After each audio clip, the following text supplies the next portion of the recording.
Welcome to my channel study with Nandita. ছোট্ট বাচ্চারা, তোমরা সকলে কেমন আছো? আজকে আমি আবার একটা নতুন ভিডিও নিয়ে চলে এসেছি। দেখো, থার্ড ইউনিট টেস্ট পরীক্ষা হয়ে গেল। তো ক্লাস 5-এর থার্ড ইউনিট টেস্ট পরীক্ষা আমাদের পরিবেশের যে কোশ্চেনগুলো পড়েছিল সেইগুলো নিয়ে আমি আলোচনা করব। দেখো, 1 নম্বর কোশ্চেন, পশ্চিমবঙ্গের যে জেলায় কয়লা খনি নেই সেটি হলো কোথায়? কয়লা খনি নেই। তো এখানে যে অপশানগুলো রয়েছে সেটি হবে কলকাতা। 2, জলবিদ্যুৎ তৈরি হয়। জলবিদ্যুৎ কী থেকে তৈরি হয়? কয়লা, জলের স্রোত না ডিজেল? এটা হবে জলের স্রোত দিয়ে। 1-3 দেখো, টেরাকোটার কাজ বিখ্যাত। কোথায় টেরাকোটার কাজ বিখ্যাত? বাঁকুড়া, জলপাইগুড়ি, নদিয়া, কলকাতা। এটা হবে বাঁকুড়া। 4 নম্বর, একটি পরিবেশ বান্ধব পরিবহন হলো সাইকেল, বাস, মোটরসাইকেল না ট্রাক? এটা হবে সাইকেল। 1-5 দেখো, মুখ্য জোয়ারের কারণ কি? চাঁদের আকর্ষণ, সূর্যগ্রহণ, চন্দ্রগ্রহণ না ধ্রুবতারা? এটা হবে চাঁদের আকর্ষণ। তারপরে দেখো, বিশ্ব বয়স্ক দিবস কবে পালিত হয়? 14ই জুন, 1 অক্টোবর, 5ই জুন? এটা হবে 1 অক্টোবর। নেক্সট দেখো, 2 দাগে শূন্যস্থান পূরণ করতে হবে। এখানে শূন্যস্থান আছে, এগুলো আমাদেরকে পূরণ করতে হবে। তো 2-1, চাঁদ পৃথিবীকে ঘুরতে সময় নেয় হবে 29.5 দিন। 2, কলা পেঁপে হলো ড্যাশ কাণ্ডের গাছ? এটা হবে নরম কাণ্ডের গাছ। ভারতে সুনামি হয়েছিল ড্যাশ সালে? এটা হবে 2004 সালে। তারপরে দেখো, ড্যাশ দিয়ে রাস্তা পারাপার হওয়া উচিত? এটা তোমার জেব্রা ক্রসিং দিয়ে। ড্যাশ বছর বয়স পর্যন্ত লেখাপড়া করা তোমার অধিকার? 14 বছর বয়স পর্যন্ত লেখাপড়া করা তোমার অধিকার। ড্যাশ একটা জীবাশ্ম জ্বালানি? এটা হচ্ছে কয়লা একটা জীবাশ্ম জ্বালানি।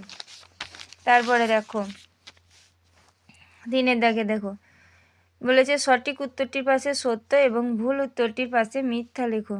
1 নম্বর, জলবিদ্যুৎ হলো একটা প্রচলিত শক্তি? এটা হবে সত্য।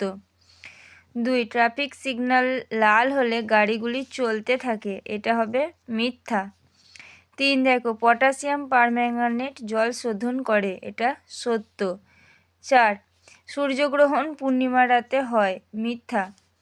5, পথের পাঁচালী রবীন্দ্রনাথ ঠাকুরের লেখা? মিথ্যা।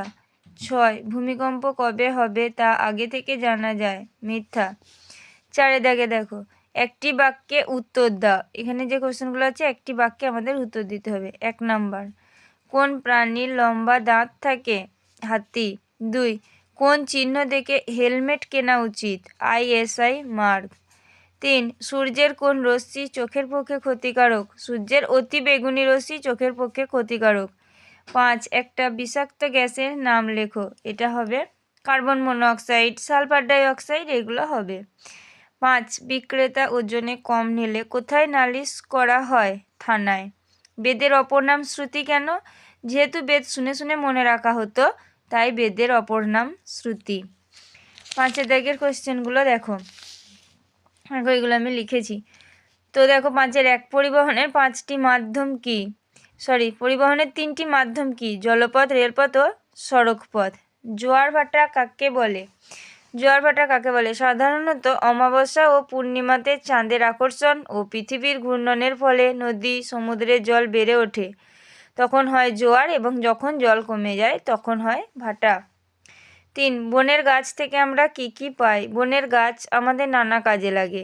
দরজা, জানালা, টেবিল, চেয়ার তো আছেই। গাছের ছাল থেকে মশলা তৈরি হয়, আবার ওষুধও তৈরি হয়। দড়ি তৈরি আঁশও তৈরি হয়। পাতা লতা থেকেও ওষুধ তৈরি হয়। পাতা থেকে আবার থালা বাটিও তৈরি হয়। তারপরে দেখো 4, রাস্তা পারাপারের সময় কি নিয়ম মেনে আমাদের চলতে হয়? দেখো, রাস্তা পারাপারের সময় সিগন্যাল দেখে রাস্তা পেরোতে হয়, আবার জেব্রা ক্রসিং দিয়েও পারাপার করতে হয়। তারপরে 5, ঔষধি গুণসম্পন্ন 4টি গাছের নাম। ঔষধি গুণসম্পন্ন 4টি গাছ হচ্ছে নিম, বাসক, তুলসী, কালমেঘ ইত্যাদি। আজকের ভিডিওটা আমাদের এই পর্যন্তই। পরবর্তী ভিডিওতে আমরা পরে যে আরও কোয়েশ্চেনগুলো আছে সেগুলো নিয়ে আলোচনা করব। Please like, comment and subscribe my channel.